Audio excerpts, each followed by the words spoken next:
नमस्कार, आपका स्वागत है राष्ट्रीय साप्ताहिक समाचार RSS में।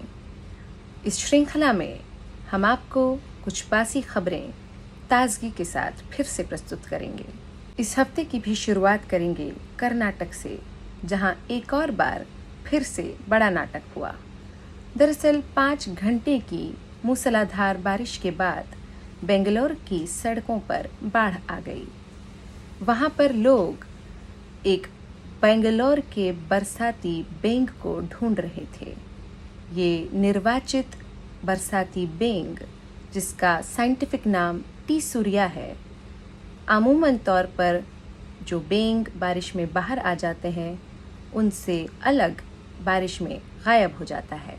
जिस प्रकार बरसात आने पर सूर्य बादल में छिप जाता है, उसी प्रकार बेंगलोर का निर्वाचित बेंग टीसूरिया भी बरसात आने पर सूर्य की तरह बादल में छिप गया और किसी को नजर नहीं आया। हाल ही में दिए गए इंटरव्यू में टीसूरिया ने कहा कि बेंगलोर में हालत सामान्य है, इसीलिए वे गणेश चतुर्थी मना रहे थे। जहां एक तरफ टीसूरिया द्वारा गणेश चतुर्थी पर मूर्ति का दर्शन हो रहा था, वहीं दूसरी तरफ पूरे के पूरे बेंगलोर का विसर्जन हो रहा था। इंटरव्यू में उन्होंने ये भी कहा कि इस पूरे मामले के पीछे विपक्ष की साजिश लगती है, अर्थात बेंगलोर में आई बारिश और बाढ़ के पीछे कांग्रेस का हाथ है। कांग्रेस के हाथ से अब आपको लेकर चलते हैं कांग्रेस के पैर की ओर, यानी पदयात्रा की ओर। बीजेपी को हराने के लिए कांग्रेस अब खुद बीजेपी पर उतर आई है, भारत जोड़ो पदयात्रा पर, जिसके दौरान राहुल गांधी एक सफ़ेद रंग की टी शर्ट पहने हुए दिखे, जो बीजेपी ने दावा किया है बहुत महंगी है। उसके बारे में अपने ट्विटर हैंडल से ट्वीट करते हुए भारतीय जनता पार्टी ने लिखा, भारत देखो, जिस पर आर्नोल्ड गोस्वाम्स्की ने कहा है, वाक्य अधूरा है, रिपब्लिक भारत देखो कहना चाहिए। वहीं आर्नोल्ड गोस्वाम्स्की के अजीज मित्र सलमान भाई ने कहा है कि भारत को आए 3 साल और फ्लॉप हुए 3.5 साल हो चुके हैं। जब मैंने खुद नहीं देखी तो अब बीजेपी क्यों कह रही है लोगों से कि भारत देखो। इस हफ्ते एक और दुख भरी घटना हुई। इंग्लैंड की रानी सा का निधन हो गया, मात्र 96 बरस की कच्ची बाली उम्र में। इस दुख में भारत सरकार ने रविवार को एक दिन के शोक की घोषणा भी कर दी है। राजनीतिक विशेषज्ञों के अनुसार अभी उनकी उम्र ही क्या थी, उन्हें जीवन के कई बसंत, कई पड़ाव और देखने थे। आपको विदेशी नकली क्वीन से अब लेकर चलते हैं देसी असली क्वीन की ओर। जी हाँ, हम बात कर रहे हैं रंगना कनॉट की, जिन्होंने हाल ही में अपने इंस्टाग्राम स्टोरी पर ब्रह्मास्त्र के रिलीज होने पर एक बड़ा सा नोट लिखा। उन्होंने कहा, अयान मुखर्जी, अरे काहे का जी है, तेरे नाम के आगे तो मैं कभी जी नहीं लगाऊंगी। अयान मुखर, तू फिर से गया अपनी बात से मुकर।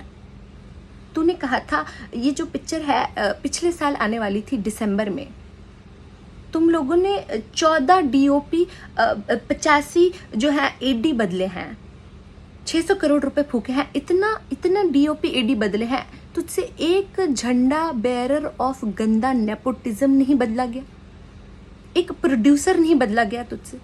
अगर तू जो है ये प्रोड्यूसर बदल देता तो मैं खुद इस फिल्म का प्रमोशन करती। ये करण जौहर जो हर स्टार किड को लॉन्च करता है, इसको तुम बदल नहीं सकते हो। इसके आगे जो है तुम्हारी कोई औकात नहीं है, इसके आगे तुम्हारा मुंह नहीं खुलता है।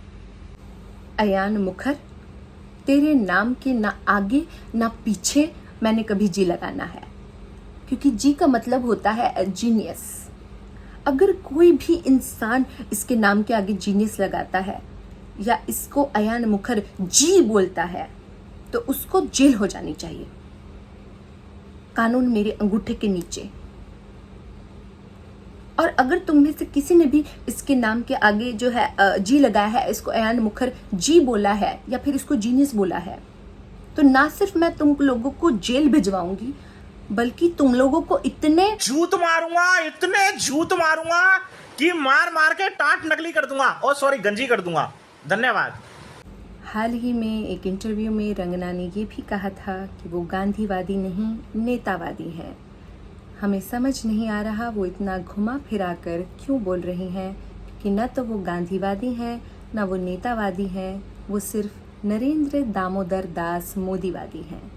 ये बात उन्होंने कर्तव्य पथ पर कही, जिसका नाम पहले राजपथ हुआ करता था। वो कर्तव्य पथ पर भव्य समारोह में पहुंची थी। ये बड़ा सा समारोह सरकार के एक बड़ी सी उपलब्धि के लिए रखा गया था। वो उपलब्धि है नाम बदलना, जो सरकार की एक पुरानी आदत भी है।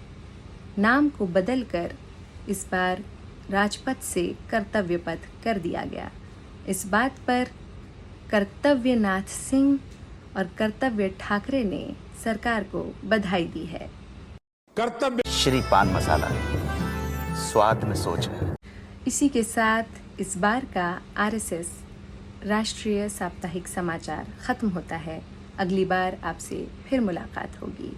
तब तक के लिए नमस्कार।